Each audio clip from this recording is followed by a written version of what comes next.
바울이 이제 로마 가는 배를 탔는데 풍랑을 만났다가 구사일생으로 살아나죠. 그래서 이제 멜리데 섬에 상륙을 하고 나니까 추워가지고 불 쬐다가 나뭇가지에 숨어있는 독사가 나와서 바울의 손을 물어버렸죠. 그때 바울이 툭툭 털어가지고 이제 해를 받지 않았어요. 그러고 나서는 이제 와, 사람이 아니네. 바다에서도 살아나고 독사한테 물려도 살아나네. 어떻게 된 사람들이냐 해가지고 보볼리오가 그 섬에 그 제일 높은 사람이 이제 집에다 불러가지고 3일 동안에 뭐 환영이나 큰 잔치한 것 같아요. 그래가지고는 거기서 보볼리오의 부친이 지금 열병으로 이질로 앓아 있잖아요. 그래서 그 병을 고쳐버리죠. 자, 이랬더니 그냥 그 바울은 이 멜리데 섬에서 정말 제일 유명한 사람이 되어버렸습니다. 한순간에. 비록 석 달 동안 겨울을 지내기 위해서 여기 와 있지만은, 병도 고치고, 복음도 전하고, 또 많은 사람들에게 존귀도 받고, 그런 복된 시간을 지나게 된 거예요. 자, 그래서 10절에 보니까 후원예로 우리를 대접하고 그랬습니다. 그러니까 이제 바울은 대접받을 만 하죠. 네, 대접받을 만 합니다. 그냥 밥값 이상을 하잖아요. 네, 막 가서 병도 고치고 사람들한테 복음도 전하고 하니까 굉장히 존경받는 사람이 되어버렸습니다.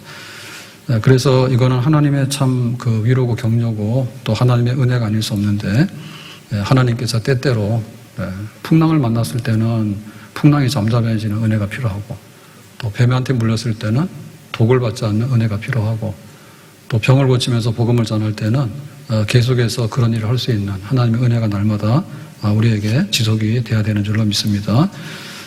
하나님의 은혜로 있을 데 없는 자 왜 구속하여 주는지 난 알 수 없도다.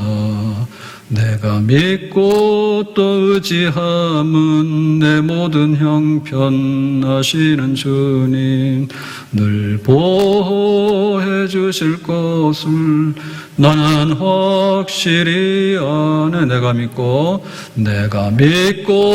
또 의지함은 내 모든 형편 아시는 주님 늘 보호해 주실 것을 나는 확실히 아네.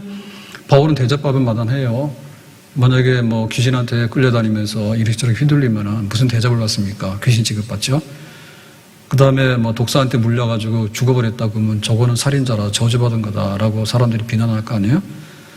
그리고 바다에 빠져 죽었으면은 뭐 그런가 보다 안 됐네라고 사람들이 그냥 그렇게 할 거 아니에요? 근데 그 모든 것들이 해봤지 않고 정말 사람이 아닌, 야, 신이 아닌가라고 할 정도로 그런 신기한 역사들이 나타났는데, 그거는 믿음의 역사고 성령을 받아서 하나님께서 성령 안에서 행하시는 놀라운 표적들이 있었기 때문에 이런 후원 대접을 받게 된 줄로 믿습니다. 우리가 사명을 가지고 가면 살게 돼요. 그래서 멜리데 섬에 올라오더라도 그냥 너는 죄수니까 여기 있어라 라고 이렇게 멸시받는 게 아니고, 그냥 살아났으니까 그냥 있든지 말든지 우리는 모르겠다, 관심밖에 있는 사람이 아니라 바울을 찾아가고 바울을 불러다가 제발 좀 복음 전해주시고 병 좀 고쳐주시고 좀 우리 어떻게 해주세요라고 하는, 그렇게 초대받고 환대받고 높임받는 사람, 하나님께서 모든 것을 공급하셔서 넉넉하게 입히시고 먹이시고 존귀의 관을 씌워주시는 그런 하나님이 되시는 줄로 믿습니다. 엘리야가 그 아합 시대 때가 얼마나 불신앙적이에요. 그런데 하나님께서 이제 바알 우상 숭배하고 하니까 하늘의 문을 닫아버렸죠. 3년 6개월 동안에 기근이 왔잖아요. 그런데 엘리야는 그리 시내가에 숨었을 때 아침 저녁으로 까마귀가 와서 먹을 것을 공급했다. 그리고 이제 사렙다 지방으로 피하니까 사렙다 과부의 집, 제일 가난한 집이에요. 부잣집 찾아가야지 뭐 먹을 게 있잖아요. 근데 제일 가난한 집을 찾아갔는데 하나님께서 기적의 양식을 계속해서 공급하셔서 그렇게 살게 되죠. 그러니까는 하나님의 사명을 붙든 한 해는 하나님께서 엘리야를 더 보존하시고 그 사역을 할 수 있도록 모든 환경과 여건을 주장해 주시는 줄로 믿습니다. 전도자의 삶이라고 하는 것은 그야말로 능력 전도고요. 그 다음에 자비령 전도. 정말 하나님의 성령의 능력을 덧입어서 복음 전하는데 필요한 모든 것들은 그냥 인간적으로 하는 게 아니라 하나님께서 다 공급하신다. 그게 이제 전도자의 소명 있는 삶이 되겠습니다. 마태복음 7장부터 10절까지 보면 가서 전파하여 말하되 천국에 가깝다 하고, 이제 전도자가 천국 복음, 예수의 복음을 전할 때 병든 자를 고치며 죽은 자를 살리며 나병 환자를 깨끗하게 하며 귀신을 쫓아내야 돼. 이런 걸 해야 되는 거예요. 그러니까 우리가 이 능력이 없게 되면 귀신한테 공격을 받게 되고 사람들한테 멸시천대받고 조롱받게 되는 거예요. 그래서 예수님도 이렇게 갈릴리 전도를 나가기 전에 예수님께서 이제 밤을 새워서 기도도 하시고 그 전도에 대한 준비를 하시잖아요. 그래야지 그런 전도에 있어서 이 역사가 나타나게 되는 거예요. 그래서 이렇게 하는데 너희가 거저받았으니 거저줘라. 그러니까는 병 고쳐주고 돈 내놔라. 그 다음에 귀신 쫓아내고 돈 내놔라. 이거 하지 말고 하나님이 하신 거기 때문에 그냥 거저. 그 다음에 뭐냐면 예수만 믿으세요라고 그렇게 후하게 사람들에게 베풀도록 해라 그랬습니다. 나만의 그 예물을 가로챘던 게하시 같은 경우에는 이제 엘리사가 그러잖아요. 문둥병 요단강에 가서 목욕해서 깨끗하게 되라 하니까 나만이 가서 깨끗해졌는데 이제 돌아가는데 게하시가 쫓아가가지고 그거 예물 받아오라 했다. 거짓말이죠. 그냥 보냈거든요. 근데 가서 병 고쳤으니까 그거 좀 주고 가라 해가지고 자기가 숨겼다가 오히려 하나님의 저주받아서 그 나만의 문둥병이 게하시한테 들어갔다고. 그러니까 우리가 능력 있게 전도하되 헌신하되 그러나 깨끗하게 정말 자비랑해서 자기 손으로 자기 모든 것을 해결할 수 있는 청빈과 스스로 가난해지는 이런 삶을 통해서 하나님께 영광 돌리는 그런 삶을 살아야 될 줄로 믿습니다. 그러니까 이제 바울 같은 경우에 보면은 그 멜리데 섬에 올 때 그야말로 이제 바다에 빠져가지고 그냥 몸만 나온 거예요. 근데 지금 여기 석 달 동안 지내면서 후한 대접 받죠. 왜냐하면 바울은 밥만 먹고 사라지는 게 아니라 그야말로 밥을 먹는 대신에 병도 고쳐주고 귀신도 쫓아내고 이런 일을 하게 되니까 바울은 넉넉하게 이렇게 공급을 받게 되는 거죠. 자, 그래서 마태복음 10장 9절에 보니까 전대에 금이나 은이나 동전을 가지지 말고, 그러니까 돈으로 전도하는 게 아니다. 돈으로. 여행을 위하여 배낭이나 두보롯이나 신이나 지팡이를 가지지 말라. 그래서 뭔가를 많이 이렇게 싸가지고 들고 다니면서 정말 여행 못하는 사람은 집만 많아요. 근데 여행을 잘하는 사람은 배낭 하나로도 전 세계 일주를 다 할 정도로 그렇게 하잖아요. 그러니까 우리가 전도자의 삶을 살려고 그러면은 옷 많이 가져가고 신발도 좋은 거 갖고 가고 신발도 여러 개 가져가고 지팡이도 가져가고 이런 식으로 해가지고 이동을 못해. 그러니까 이런 데 관심을 가지면 안 되고 일꾼이 자기의 먹을 것을 받는 것이 마땅함이라 해서 내가 정당하게 복음 전하고 병 고쳐주고 하면 당연히 또 사람들이 우리한테 후하게 대접을 한다. 그런 원리로 우리가 전도자의 삶을 살아라 그랬습니다. 일하는 소의 입에다가 망을 씌우지 말라고. 이 일만 시키고 배고프면 소가 쓰러지잖아요. 그게 당연히 뭐예요? 먹을 것도 공급을 해야 되는 거죠. 그래서 우리는 이제 신령한 것을 주고 육신의 것을 받는 거예요. 신령한 것을 주고 육신의 것을 받는 거예요. 바울 같은 경우에는 자기가 이렇게 후한 대접을 받았지만 먹고 힘내가지고 기도하고 복음 전하고 막 여러 군데 다니면서 병 고치는 일을 하고 그런데 이제 힘을 막 쏟았잖아요. 그렇게 이제 모든 삶이 이제 채워지게 되는 것이죠. 그래서 바울의 지난날 그 3차 전도하고 나서 가이사라에서 2년 동안에 재판받으면서 고통받고 지루했던 거, 그 다음에 막 풍랑을 만나가지고 죽을 뻔한 거, 독사한테 물렸던 거, 이런 거를 잠시나마 잊어버리면서 바쁘게 그야말로 이제 병 고치고 복음 전하고 하는 왕성한 활발한 그런 전도자의 삶을 이 멜리데 섬에서 겨울에 하게 된 겁니다. 하나님의 은혜가 아닐 수 없는 거예요. 만약에 하나님 은혜가 아니었으면은 그 바다에서 죽었고 하나님의 은혜가 아니었으면 독사한테 물려 죽었어요. 하나님의 은혜가 아니면은 3일 동안은 환대를 받지만 그 이상은 할 거 없잖아. 자꾸 쌀만 축내고 사람들한테 신세만 지면 천덕꾸러기 되잖아요. 니들이 와가지고 200명이나 넘게 와가지고 우리한테 도움 주는 게 뭐냐라고 얘기를 하면은 그야말로 성가신 사람들 되잖아요. 푸대접 받잖아요. 근데 하나님께서 은혜를 주셨기 때문에 정말 존경받고 환대받고 또 마음이 위로받게 되고 또 자기의 사명을 감당하게 되는 영혼이 잘 되고 범사가 잘 되고 강건한 그런 활발한 삶, 복 있는 삶을 살게 됐는데 우리에게도 이런 삶이 있기를 주님의 이름으로 축복합니다. 그러니까 우리가 할 거를 해야지 우리가 대접을 받게 되고 할 거를 해야지 하나님께서 우리에게 필요한 것을 공급하시는 거예요. 너희는 먼저 그의 나라와 그의 의를 구하라. 그래야면 이 모든 것을 너에게 더해 주신다 했잖아요. 근데 가서 세상에 빛이 되라 했는데 어둠이 돼버리고 세상에 소금이 되라 했는데 썩어버리고 그러면은 아이고 어둡고 그냥 냄새나네 해가지고 쓰레기 취급받고 버림받잖아요. 근데 우리가 가서 빛이 되고 소금이 되면은 귀한 사람이네 이렇게 되는 거지. 거짓말이 얼마나 많고 세상에 헛된 얘기들이 얼마나 많아요. 근데 진리를 전파해서 하나님이 세상을 지으시고 예수 믿어서 구원받는, 그리고 영원한 하나님의 나라가 있다고 하는 거, 누구든지 회개하면은 하나님 자녀가 될 수 있다는 거, 이런 그냥 기쁨의 소식, 진리의 소식을 전하게 되면 사람들 앞에 가서 우리가 존귀함을 받게 되는 거죠.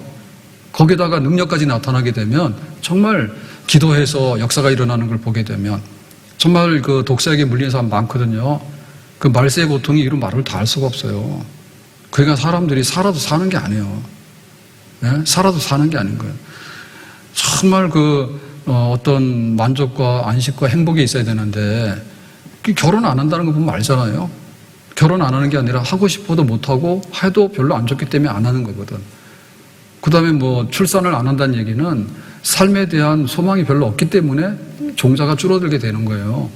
모든 게 넉넉하게 되면 번식이 되고 왕성하게 되잖아요. 그게 뭐냐면 우리의 고통입니다.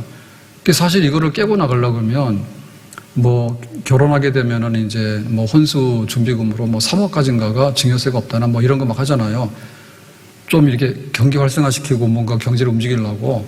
그러니까는 그러지 말고 아예 그냥 결혼하게 되면은 그 상속하는 거를 좀 면해줘라. 이런 얘기도 하고 그런다더라고요. 예? 그 다음에 애 놓으면은 1,000만 원씩 지원해라. 애 놓으면은 서울대학 다 보내주라. 그럴 것 같아요. 하도 애를 안 놓으니까. 그게 우리나라가 전 세계에서 제일 위태로운 나라입니다. 까다로운 나라입니다. 그거는 경쟁력이 없어지게 되면 그냥 한순간에 내려앉게 되는 거예요. 뭔가 사람들이 사는 땅이 돼야지 그 중에 인재도 나오게 되고 노동력도 있게 되는 거지. 위기예요. 이거 볼 때 사람들이 그 고통을 해소시키지 못하는 거예요. 네? 고통을 해소시키지 못하는 거예요. 그러니까는 막 뭔가를 하는데 그건 만족이 없어요. 그래서 우리가 성령으로 이 고통을 치료받고, 그 다음에 영적인 이런 것들, 원한 맺힌 것들, 그리고 무의미한 것들, 해도 무의미하니까 마약을 하잖아요. 난리 났다, 마약 때문에 보니까. 마약 한번 하면은 돈도 벌고 하니까 거기에 빠져드는 사람도 있고, 또 마약 이렇게 중독된 사람이 그렇게 많은가 봐. 큰일 났다더라고. 그러니까는 이 모든 고통에서 벗어나려면 어떻게 되냐. 우리가 그렇게 살게 되면 이제 하나님께서 우리를 공급해 주시고 후대받게 되고 존귀함 받게 되는 그런 역사가 일어나게 되는 줄로 믿습니다. 선생님들이 이렇게 그 정도로 공격을 받고 굉장히 좀 이렇게 안 좋다라고 하는 걸 보면 이 시대의 성격을 알 수 있어요. 밥 먹고 점심 이렇게 한 바퀴 도는데 큰 마을 그늘 쪽으로 이렇게 좀 갔는데 그 남자 두 분이서 길을 막고 지나가는 좁은 길인데 안 비켜주는 거예요. 그래서 왜 그러나 봤더니 요만한 개가 있는데 개 가지고 얘기를 하는 거예요. 나는 얘기 끝날 줄 알았거든요. 한 50m 앞에서 봤기 때문에 계속 하더라고. 그래서 건들면 안 돼요. 피해갔죠. 그래서 한참 가다가 다시 돌아서 와야 되잖아요. 교회로 오려니까. 근데 계속해서 개 얘기하고 있는 거예요. 내가 진짜 개 같더라고. 그러면서 하는 말이, 내가 개를 얼마나 좋아하는데, 그 말을 제가 갈 때도 들었는데 가다가 돌아서 오는데도 한 5분 이상 지났는데 그때도 그 말을 계속하고 있더라고. 두 남자가 요만한 개를 가지고서, 여기는 개주인이고 여기는 이제 개를 보고서 개를 자기가 좋아한다고 그래가지고 그 더운데, 그늘이긴 하지만 얼마나 덥습니까 오늘 뜨겁더라고 바람이. 그런데 개 가지고 이걸 하고 있더라고. 소통을 하고 있더라고. 그러니까 참 이 세상에서 우리가 어떻게 이거를 치유받아야 될 것인가. 교회가 학교가 그 모양이 됐으면 교회가 어느 정도 알겠죠. 학교가 그 모양이 됐으면. 정말 선생님 존경했잖아요. 다 무너졌잖아. 패는데 애들이. 교회가 뭐가 돼요? 안 가면 그만인 거예요. 안 가면 그만인 거예요. 내가 종편, 요즘은 공영방송 안 봅니다. 거의 종편합니다. 종편도 재미없어 보입니다. 그러니까 1인 방송 하잖아요. 유튜브 1인 방송 해가지고 자기가 듣고 싶은 것만 듣고 자기가 하고 싶은 것만 하는 거야. 그래 가가지고 조회수 올리면은 한 번에 2원인가 나온대요. 그거 하면. 그래가지고 여행해가지고 그 유튜브 해가지고 성공한 사람들이 있다는데 대부분의 경우 다 망했답니다. 장비 사고 여행하고 하면 적자래요. 근데 성공한 사람이 있어요. 그래서 어느 날 TV 보니까 옛날에는 이렇게 세계 뭐 관광 여행 이런 걸 하다가 그다음에 뭐 테마 관광 기행 뭐 테마 여행 하다가 연예인들 좀 불러다 하다가 이제는 그런 거 거의 사라졌더라고. 재미가 없어요, 별로. 그래서 막 개인 유튜브에서 성공한 사람이라는데 저는 몰랐거든요. 곽튜브라고 있는데 이상하게 생겼어. 근데 혼자 돌아가는데 그게 인기가 있답니다. 그래가지고는 기안 84가 MBC에서 나와서 뭐라고 여행하는 게 있어요. 제가 2주째 봤는데요. 주일날 밤에 우연히. 보니 보틀인가 보니 배틀인가 뭐라 하는데 도대체 저게 뭔지를 몰랐는데 그 유명한 여행 유튜브래. 근데 그런 사람들이 이제 막 이렇게 공영방송까지 진출해가지고요. 이런 나가가지고 정식 프로그램에 막 이렇게 막 주인공으로 막 등장하고 이런 세상이 돼버렸어. 그러니까 이게 한편에서는 좋은 건데 한편에서는 뭐냐면 굉장히 좀 편집적인 겁니다. 그냥 하고 싶은 대로만 하는 거기에만 몰두해야지 무슨 진리가 뭐고 뭐 정의가 뭐고 뭐 이런 거에 대해서는 감각이 없어요. 그러니까는 금쪽이 얘기도 다시 비판이 되는 거예요. 금쪽이도. 선생님이 정상적으로 훈육을 해서 가는 이런 거에 대해서는 배제해가지고 뭔가를 해결한다는 쪽으로 가기 때문에 자꾸만 이거 교권이 혹은 부모의 선생님의 권위가 무너지는 쪽으로 해결한다 이렇게 된 문제가 있는 거죠. 아무튼 간에 교회도 지금 뭐 말로 다 할 수가 없습니다. 말로 다 할 수 없어요. 그러니까 이거는 믿음으로 성령의 역사로 인해서 독사가 해를 끼치지 못하고 그야말로 귀신이 나가고 병든 사람들이 뻘떡뻘떡 일어나야지 이 교회가 살아있는 교회가 되는 거지. 그게 없어버리게 되면 무슨 힘이 있겠어요, 교회가. 하나님께서 원래 그걸 교회에 주셨거든요. 근데 바울이 그걸 했기 때문에 멜리데에서 대접을 받는 겁니다. 나 예수 믿어요. 할 줄 아는 게 뭐냐? 아무것도 없어요. 밥이나 주세요. 그러면은 바울이 거기서 천대받고 무슨 일을 하겠어요? 근데 예수님께서 행하셨던 일, 베드로가 행했던 일, 그 다음에 바울이 1, 2, 3차 전도동에서 행했던 일, 그냥 막 죽은 유두고도 살려내고 귀신도 쫓아내고 손수건이 닿아도 막 병든 사람이 치유돼가지고 에베소가 발칵 뒤집혀주고 그런 일 했기 때문에 멜리데 와서 그걸 할 수 있는 거야. 멜리데 섬에서 하니까 뭐야? 사람들이 좋아하죠. 듣도 보도 못한 일을 하네. 정말 하나님이 계시는가 보다. 그렇게 해서 존대받으면서 후한 대접을 받으면서 이 추운 겨울을 춥지 않게 그리고 지금까지는 막 죄수가 돼가지고 막 시달렸지 않습니까? 잡아놓고는 풀어주지도 않고 그랬는데 여기 멜리데 섬에서 뭐예요? 완전 자유죠. 완전 자유고 사람들 앞에 막 존경받는 그런 자리까지 가게 되니까 우리에게 경건의 모양이 아니라 경건의 능력이 있는가? 정말 하나님의 은혜가 있는가? 하나님의 은혜가 있으면 보여줘라 그 말이지. 보여줘라고. 믿는 자에게는 이와 같은 표적이 있을 것이니라고 했기 때문에 우리가 그것을 붙들려고 해야지 하나님께서 은사 주시면 그런 일이 일어나게 될 줄로 믿습니다. 뭐 독사한테 물리면 죽는 거 당연하고 바다에 빠지면 죽는 거 당연하고 뭐 병 걸리면 뭐 안 되면은 뭐 죽는 거 당연하고 뭐 이런 식으로 해가지고는 그냥 능력이 없고 우리에게 증거가 없다면 우리는 천대받고 밟힐 수밖에 없는 거예요. 내 자신을 깨워야 되겠고 교회가 깨워서 그래도 기도의 줄을 잡아야지. 귀신을 쫓아내고 독사의 덕을 무효화시키고 풍랑도 잠잠케 하고 사명을 이룰 때까지 하나님께서 은혜 부어주시면 그렇게 살다가 그래도 사람들한테 인정받고 존경받으면서 교회 부흥의 역사를 보면서 하나님 나라가 전파되고 하나님 나라가 확장되는 것을 보면서 내가 가야겠다. 그렇게 갈 때 우리의 믿음대로 하나님께서 그런 응답을 주실 줄로 믿습니다. 자, 10절 가서 다시 봅니다. 후한 예로 우리를 대접하고 그래서 이제 바울은 대접받으면서 그런 사역들을 하게 됐는데 떠날 때 이건 떠나야 되는 거예요. 왜냐하면 겨울이 지나가면 바울은 지금 그 죄수로서 압송당하고 있는 상황이거든요. 그러니까는 이제 로마로 가야 되고요. 또 안 갈 수가 없는 거예요. 그래서 떠날 때가 돼서 이제 떠나게 되는 겁니다. 자, 떠났는데 우리 쓸 것을 배에 실었더라 그랬죠. 자, 이건 또 뭡니까? 그동안에 멜리데 섬에서 잘 살았어. 석 달 동안에. 그랬는데 떠날 때 아이고 속 시원하네. 밥 축내는 사람 가버렸네. 이러면은 그냥 그런 거죠. 그죠? 근데 지금 이 반대죠. 바울을 붙잡고 싶어도 여기 붙잡을 수가 없는 거예요. 너무 귀한 사람인 거예요. 그렇지만은 바울은 지금 죄수로서 로마 가이사 황제 법정에 서야 되는 그런 상황이기 때문에 가는데 그러니까 이제 멜리데 사람들이 보낼 때 어떻게 하면은 좀 더 많이 줘서 보낼까? 바울을 붙잡아 줄 수는 없고 보내더라도 떠날 때 좋게 떠나야 되는데 후한 대접을 해가지고 이제 배에다가 실었어. 만약에 이게 없으면 어떻게 됩니까? 배를 탔지만은 굉장히 굶주리고 또 굉장히 이런 어려운 생활을 할 거 아니에요. 로마까지 가는 동안에. 그러니까 이제 이 멜리데 사람들이 그 바울을 후원을 한 거죠. 후원해서 바울은 떠났지만은 바울의 가는 길에 행운이 있기를 바라고 바울이 가는 길에 필요한 것들이 정말 공급돼서 가기를 바라는 면에서 어떻게 보면 이제 선교 후원금을 배에다 잔뜩 신 거죠. 실었죠. 이게 놀라운 역사입니다. 우리가 이렇게 지금까지도 은혜로 왔고 또 지금 현재도 은혜로 살고 있는데 사실 우리 앞날이 문제예요.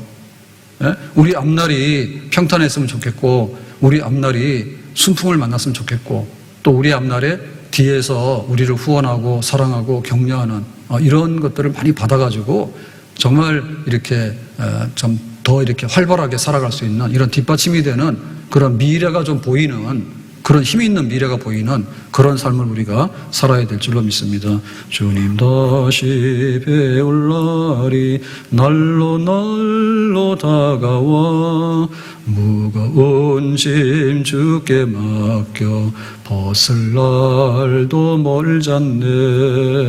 그러니까 우리가 지금까지도 왔지만 우리 앞에 가는데 피곤해서는 더 이상 못 가잖아요. 근데 가는데 뭔가가 부족하면 힘들잖아요. 그런데 바울이 빌립보 교회가 바울에게 선교 헌금을 보내죠. 그때 뭐라 했습니까?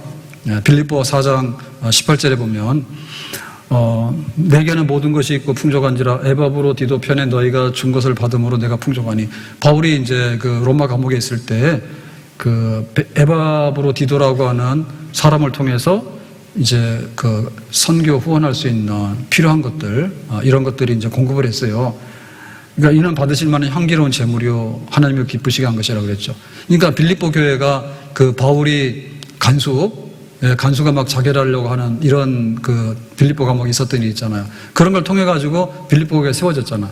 그 빌립보 교회가 바울이 개척해 가지고 이렇게 바울을 이렇게 후원했는데 어느 날 소식이 두절되고 연락이 안 되고 근데 알고 보니까 지금 로마 감옥에 있다는 거예요. 그래서 사람을 보내 가지고 선교연금을 보내잖아.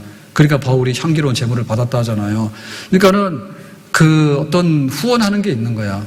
후원하는 게. 그러니까 빌립보 교회가 바울에게 후원한 것처럼 이 멜리데 섬에 있는 사람들도 떠날 사람한테 뭐로 잘해?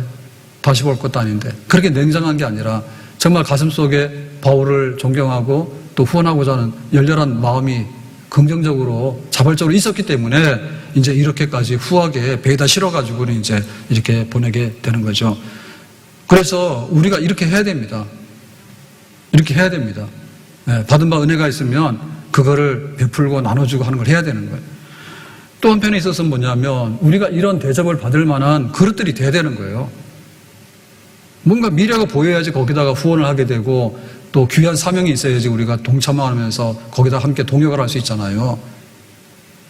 우리가 그런 걸 해야 되고 우리가 그런 걸 받을 수 있는 만한 그런 그릇이 되도록 해야 된다. 바울 같은 경우에 지금 이 밀레도 사람들하고 이제 헤어지게 되지만 사실은 3차 전도 마치고 돌아가는 길에 유명한 고별 설교를 하죠. 그게 바로 에베소 장로님들에게 하는 설교죠. 밀레도에서. 그때 보면 사도행전 20장 19절에 그랬습니다. 모든 겸손과 눈물이며 유대인의 관계로 말미암아 당한 시험을 참고 주를 섬긴 것과 20절 유익한 것은 무엇이든지 공중에서나 각집에서나 거리낌이 없이 여러분에게 전하여 가르쳤고. 그래서 바울이 에베소에 와가지고 한 3년 동안에 복음 전도해가지고 에베소가 큰 부흥이 일었잖아요. 그래서 에베소에서 이제 고린도까지 갔다가 다시 이제 돌아가는 길에 밀레도에서 에베소 장로님들에게 내가 가면 다시 못 볼 것 같다 해가지고 초청해가지고 고별 설교하면서 내가 복음 전하고 고생 많이 했는데 그렇게 함께 일해서 에베소 교회가 쓰지 않았느냐 뭐 이런 과거 얘기를 하면서 그렇게 말합니다. 자, 그 다음에 이제 한 얘기가 뭐냐면 35절부터 보면요. 범사에 여러분에게 모범을 보여 준 바와 같이 수고하여 약한 사람들을 돕고 또 주 예수께서 친히 말씀하신 바 주는 것이 받는 것보다 복이 있다 하심을 기억하여야 할지니라. 그러니까 복음 전하고 병 고치고 능력 있고 하는 거는 말할 것도 없고 모범을 보였는데 뭔가 하면 약한 사람들을 돕는데 모범 보였다. 이게 뭔가 하면 바울이 자비랑 선교한 거죠. 바울이 굉장히 가난했거든요. 그래도 천막 만드는 이런 일을 하면서 노동을 하면서 자기가 선교 후원을 받지 않고 사례비를 받지 않더라도 모범적으로 이렇게 땀 흘려서 노동하면서 그 에베소 3년 이런 거예요. 그러니까 내 생활을 본받도록 해라. 그러니까 만약에 바울이 이 생활이 좀 온전치 않았다. 그래서 이 말세의 고통이라는 게 아니 판사가 지금 출장 왔는데 대낮에 그 사이에 가가지고 성매매해서 걸렸어요.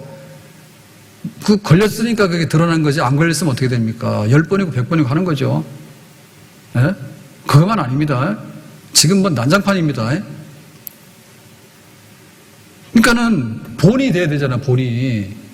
그래야지 우리가 그 존경을 할 수 있잖아요. 선생님 존경합니까? 옛날에는 뭐 선생님 그림자도 안 밟는다 했는데 이제는 그거 뭐 체육 시간에 막 들어넣어가지고 좀 일어나라 그럴 때나 내 몸에다 손대면 이게 뭐 아동학대로 신고합니다 막 이러니까 선생님이 이게 손을 못 대는 거예요. 그냥 때리면 또 맞고서 있는 거예요. 왜냐하면 이 방어하다 잘못하면 또 과하게 막 반격했다니까. 뭐 이루 말할 수 없는가 봐요, 상황이. 그러니까 이거 행동을 똑바로 해야 되는데 이 행동을 누가 하냐 그거죠. 행동을. 그러니까 모범을 보인 거죠, 바울은. 그래서 내가 복음 전하고 능력이 있고 그런데 생활조차도 검소하게 의복을 위해서 돈을 위해서 한 게 아니라 그야말로 헌신적으로 모범적으로 내가 3년 동안에 이렇게 내가 살았잖아. 이제 이런 걸 얘기하는 거잖아요. 고별 설교 때. 그래서 36절에 이 말을 한 후 무릎을 꿇고 그 모든 사람들과 함께 기도하니 이제 마지막에 헤어지기 전에 이제 바울이 이제 붙들고 기도를 하면서 다 크게 울며 바울의 목을 안고 입을 맞추고 이게 정이 들었으니까 하는 거지. 너하고 나하고 냉랭하면 할 수 있는 거예요? 그 바울이 뭔데? 뭐 바울은 그냥 복음 전했으니까 가는 거고 우리는 교인인데 라고 하면은 남이면은 이건 못하는 거잖아요. 그러니까는 이 바울의 그 영적인 그 에너지나 또 바울로부터 입은 바 영적인 은혜나 삶에 대한 교훈이나 이런 거가 그야말로 이렇게 눈물과 그 다음에 포옹과 그 하나의 그 막 주님의 사랑으로 이렇게 끊을 수 없는 어떤 연합이나 이런 것들이 막 돼 있었기 때문에 이제 다시 못 본다니까 이렇게 끌어안고 마지막 눈물을 쏟으면서 아쉬운 작별을 하는 거죠. 바울은 3차 전도의 마무리 보고를 하기 위해서 지금 예루살렘으로 가야 되는 거예요. 환난과 결박이 있지만 가야 되는 거예요. 근데 에베소 장로님들은 아쉽지만은 보내줘야 되는 거예요. 그러니까는 보내는 사람이나 떠나는 사람이나 후회 없이 그러나 너무나 사랑하는 그런 좋은 마음을 가지고서 지금 이렇게 이별하는 그런 장면이잖아요. 38절에 다시 그 얼굴을 보지 못하리라 한 말로 말미암아 더욱 근심하고 배에까지 그를 전송하니라. 그러니까는 에베소 장로님이 나와서 바울 잘 가라고 그렇게 한 게 아니라 그야말로 그 아쉬움 속에 저 배가 사라질 때까지 참 그 은혜를 입었는데 바울이 무사했으면 좋겠고 마지막 사명까지 감당했으면 좋겠다. 그런 아주 그냥 진한 이러한 어떤 동역자의 그 어떤 연대감이나 헌신의 그 마음들이 여기서 좀 불타고 있는 것을 볼 수가 있잖아요. 그러니까 이거는 바울이 그렇게 했기 때문에 된 거예요. 바울이 에베소 가서 복음도 시원찮게 전했다. 그 다음에 에베소 가서 귀신도 못 쫓아내고 망신이나 당했다. 에베소 가가지고 그저 먹을 거나 챙기고 옷이나 챙기고 성기비나 챙기고 뭐 하는 일은 형편없이 해가지고 막 밤이나 낮이나 행동이 거꾸로 돼가지고 비난을 받았다. 그러면 이런 일이 일어날 수가 없는 거지. 그러니까 이 바울의 삶인 거예요. 이것이 그 에베소를 지속적으로 부흥시키는 그 다음 세대의 목회자들이 본받았던 그런 거죠. 지금 바울이 멜리데 섬에 올라와가지고 석 달 동안 겨울을 잠깐 지나는 동안에 복음 전하고 치유하고 귀신 쫓아내고 독사의 독을 털어버리게 되고 바다에서 살아나기도 하는 이런 일들이 얼마나 감동을 많이 줬으면은 얼마나 감동을 많이 줬으면 바울에게 후한 대접을 할 것만 아니라 떠나가는 배에까지 실어가지고 그렇게 바울의 앞날에 하나님의 은총이 있기를 자기들의 마음을 다하고 뜻을 다하고 힘을 다하고 정성을 다해서 그렇게 표현했겠는가? 그런 멜리데 섬의 사람들이나 은혜를 받은 것을 가지고서 은혜로 갚는 사람들이나 그런 은혜를 받을 만큼 바울이 거기서 끼쳤던 영향력이나 거기서 거긴데 둘 다 정말 우리가 기억하고 본받아야 될 그런 우리의 영혼의 아름다운 모습이 되는 줄로 믿습니다. 엘리야가 승천하게 되죠. 열왕기하 2장 11절에 두 사람이 길을 가며 말하더니 불세례와 불말들이 두 사람을 갈라놓고 엘리야가 회오리 바람으로 하늘로 올라가더라. 엘리야하고 엘리사하고 이제 헤어지면서 하나님께서 엘리야를 하늘로 이렇게 끌어올라가는 그 승천하게 되는 그런 장면인데 이걸 보더라도 그 엘리야는 죽는 게 아까운 사람이에요. 죽는 게 아까운 사람이에요. 그러니까는 그 까마귀가 양식을 날라다 줄 만큼 하나님께서 책임을 지는 사람이었고 3년 6개월 동안에 가뭄의 때에도 엘리야가 굶어 죽으면 안 되니까 사렙다 과부의 집에서 양식을 먹으면서 지냈고, 그러고 나서는 이제 마지막 그 사명을 감당하고 나서 다 이루었으니까 하나님이 데리고 가셔야 되는데 그냥 죽어서 장례식 지내가지고 땅속에 들어가 썩어서 하는 거, 이런 것들이 필요가 없는 사람이겠다. 그러니까는 죽음을 보지 않고 하늘로 승천해서 하나님 나라로 데리고 가는. 그리고 엘리사가 엘리야를 따랐는데 선생님 별 볼 일 없으면 따라가지 않죠. 근데 엘리야를 너무 닮고 싶은 거예요. 그래서 왜 이렇게 나를 자꾸 졸졸졸 따라다니고 마지막까지 따라오느냐. 그랬더니 선생님의 영감의 갑절을 내가 받기 원한다고. 엘리야처럼 이렇게 하나님의 선지자로서 나도 한번 일할 수 있기를 원한다고. 그런 열망이 있었다는 얘기는 엘리야가 엘리사에게도 감동을 줬을 뿐만 아니라 엘리야의 삶은 하나님께서 죽는 게 아까울 정도로 그냥 직접 천국으로 데리고 갈 만큼 귀한 일을 한 사람이다. 그런 인정이 되겠죠. 이래야지 이제 하나님 앞에 우리가 환대를 받게 되는 거고, 세상 떠난 날에도 사람들에게 환대받는 그런 역사가 일어나게 되는 줄로 믿습니다. 마지막을 보면 알거든요. 마지막을. 모세를 보면 신명기 34장 5절에 이에 여호와의 종 모세가 여호와의 말씀대로 모압 땅에서 죽어. 모세야 수고했어. 애굽에서 출애굽해가지고 광야 40년 동안에 그 고되고 힘든 일을 감당을 해가지고 지금 이 요단강 동쪽에 모압 땅까지 와서 이제 요단강을 바라보고 있는데 모세야 수고했어. 여기까지가 네 사명인데 다 이루었어. 그래서 하나님께서 이제 모세가 죽어서 데리고 간 거죠. 근데 모세의 그 시체를 찾을 수가 없는 거예요.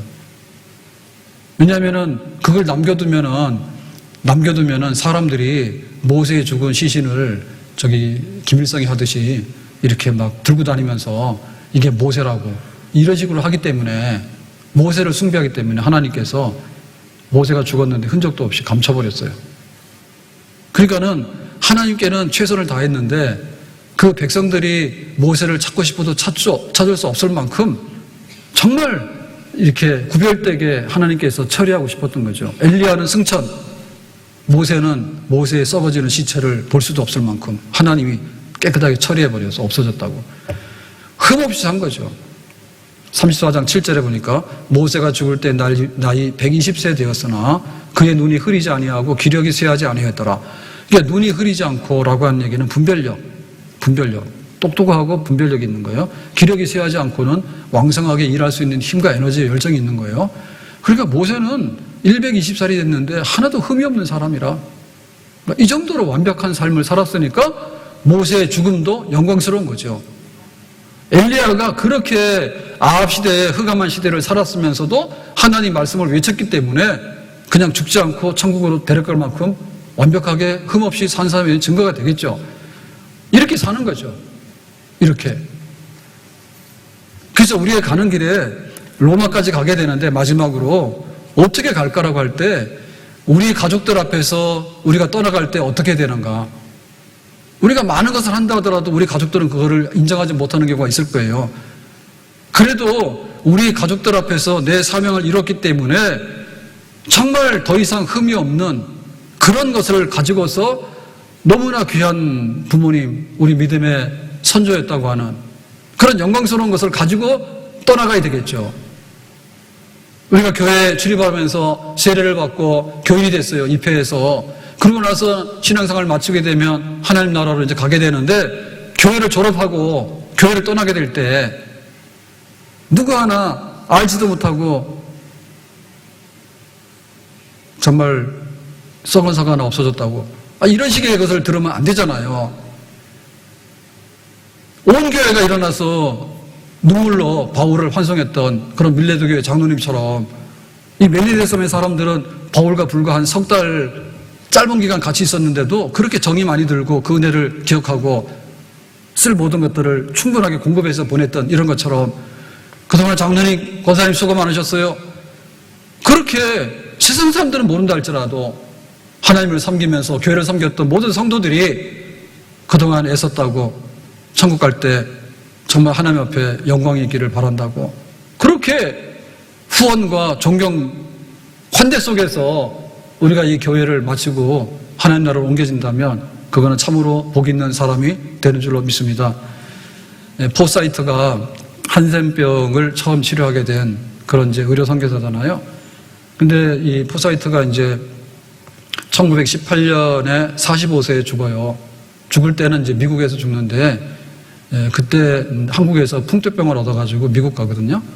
그래서 미국 가서 한 7년 동안에 그 풍토병을 얻어가지고 고생하고 그러는 가운데도 이제 한국 선교를 외치다가 그렇게 이제 죽게 되는데, 한센병 이거 여자를 만나게 된 거는 이제 1909년이 됩니다.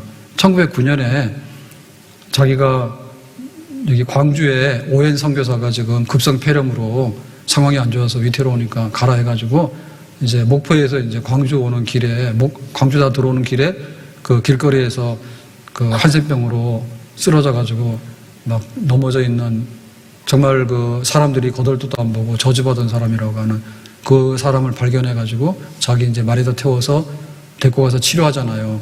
그게 이제 시작이거든요. 그게 1909년 일이에요.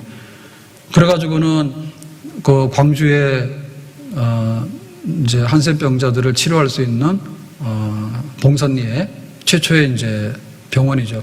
지금 같은 병원은 아니지만 모아놓고 치료하는 이제 이런 병원을 이제 만들게 되는데, 그게 이제 1912년이에요. 그래서 1909년에서 3년 사이에 이제 병원이 생기게 되면서 이제 거기서 이제 나가라 하니까 이제 여수까지 가가지고 이제 1926년에 애양원으로 이제 이사를 가게 됩니다. 어쨌든 간에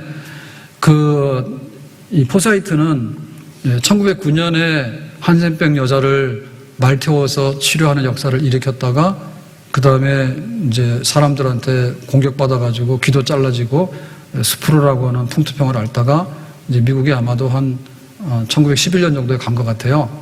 한센병 여자 이렇게 세워놓고 한 2년 있다 간 것 같아요. 그래서 7년을 병을 앓다가 한국 선교를 외치다가 45세에 이제 미국에 죽게 됐는데, 그때 그 소식을 들은 선교사들이 추모 결의문을 채택을 했습니다. 죽어도 뭐 죽었지 그러고 말잖아요. 그런데 너무 귀하니까 포사이트의 죽음에 대해서 이렇게 여럿이서 함께 추모할 수 있는 그 글을 올렸는데, 그 글이 뭐냐면 이런 겁니다. 하나님을 위해 자신을 불태웠고 지칠 줄 모르고 그칠 줄 모르고 언제나 기도에 전념했고, 그는 전 세계의 죄와 슬픔을 자신의 마음으로 견딤으로 그는 그를 알고 있는 한국인들은 오늘까지도 그를 가리켜 다시 우리 가운데 오신 예수님이라 한다 라고 추도 결의문을 했대. 그래, 이거 보면은 우리 시대에 오신 예수님, 정말 자신을 불태워서 지칠 줄 모르면서 그 선교의 가장 밑바닥에 있는 한센병 환자를 끌어올리면서 자기의 생명을 선교의 모든 것을 바쳤던 사람, 우리 시대에 다시 오신 예수님이라 한다라는 얘기. 이런 얘기를 보면 정말 그 한센병 환자만 아니라 그 동료 선교사들에게 얼마나 많은 환대를 받았는가, 인정을 받았는가, 이런 걸 알게 되는 거잖아요. 아무튼 지금 바울이 바다에서 살아났어. 끝이 아니에요. 독사한테 물렸는데 살아났어. 그게 끝이 아닌 거예요. 지금 여기 병든 사람들을 고치면서 복음을 전하는 거예요. 근데 그게 끝이 아닌 거예요. 로마로 가야 되는 거예요. 근데 이 멜리세섬을 떠날 때, 겨울을 지내고 떠나갈 때 석 달 동안에 받았던 그 후원과 그 열렬한 지지와 함께 앞으로 로마 가는 길에 좀 여비하시고 또 먹을 것도 챙겨서 필요한 것을 이렇게 넣어주는 이런 걸 보면 그 바울이 얼마나 그 영광스러운 사역을 했는가, 얼마나 진심으로 존경을 받으면서 영향력 있는 그런 삶을 살았는가를 보게 되잖아요. 이것이 우리에게 있어야 되는 거죠. 나에게 바다에서 살아날 수 있는 기회를 주세요. 나에게 독사에게 물려도 해받지 않는 기회를 주세요. 줄 수 있죠. 그런데 그 다음에 뭘 했냐 할 때 정말로 아까운 사람이 떠난다고, 그러니까 우리가 아낌없이 대접하고 싶다고, 그리고 떠나더라도 아낌없이 우리가 밀어서 후원해주고 싶더라도 후원해주고 싶은데 달려갈 길을 다 가고 선한 싸움을 싸워서 마지막까지 그렇게 사명을 감당하면서 아름답게 달려가기를 원한다고 하는 그런 열렬한 후원과 인정과 지지 속에서 살아가는 바울, 그 바울, 바로 우리의 모습이 될 줄로 믿습니다. 하나님께서 우리에게 그런 은혜를 주셔야 되겠죠. 가정 살리는 집, 가정 살리는 사람, 교회를 살리는 사람, 정말 교회를 섬겼을 때 다른 그 후대 또 우리 믿음의 동역자들이 볼 때 참 아깝고 귀한 분이라고 하는 그런 칭찬과 후원 속에서 선한 영향력을 마음껏 미치면서 그런 이름을 들으면서 세상 사람들은 결박해서 죄수라고 했고요. 세상 사람들은 바울에 대해서 돌을 던졌어요. 유대인들은. 그렇지만 아는 사람들은 바울을 귀히 여겼단 말이죠. 귀히 여겼단 말이죠. 우리의 삶이 그런 삶이 되기 원하고 우리의 사역이 그런 사역이 되기 원하고 우리의 그 성령 안에서 나가는 모습이 존귀한 사람, 정말 칭찬받는 사람, 인정받는 사람, 두기 아까운 사람, 보내기 아까운 사람, 줘도 아낌없이 주고 싶은 사람, 하나님께서 받아들여가지고는 그냥 일으켜서 상 주시고 싶은 사람, 온 교회가 일어나서 기념하고 싶은 사람, 온 교회가 일어나서 칭찬해서 후원해주고 싶은 사람, 하나님의 능력이 머무르는 사람, 지금도 일하는 사람, 앞으로도 일할 사람, 앞으로도 기대가 있는 사람, 살아있는 사람, 바울의 갔던 길, 그 영광스러운 미래 그 출발의 모습이 우리에게도 있기를 주님의 이름으로 축복합니다. 알튼이 빠졌다고 없어졌네? 그럴 줄 알았어. 정말 이런 식의 것이 아니라 시작은 참되었는데 흐지부지해서 욕이나 먹는 사람이 아니라 미약한 것 같지만은 때때로 불태워서 에베소에서 고린도에서 빌립보에서 그렇게 복음을 전하다가 베안에서도 복음을 전하다가 밀디섬에서 복음을 전하다가 이제 마지막에 이 로마 법정에 가서 복음 전해야 되는 그 마지막 길이 있는데 그 길을 당당하게 가는 바울과 그거를 후원하는 그 섬에 있는 사람들의 모습, 이 아름다운 모습이 우리의 가는 길, 우리의 미래의 영상이 될 수 있기를 예수님의 이름으로 축복합니다. 기도합니다. 오늘 주신 말씀과 같이 우리의 가는 길이 후원과 또 칭찬과 인정 속에서 그렇게 나갈 수 있도록 참으로 귀한 사람, 그렇게 살아왔고 앞으로도 귀한 마지막 남은 사역을 감당할 수 있는 사람들 되기를 원합니다. 주 예수님의 이름으로 기도합나이다. 아멘.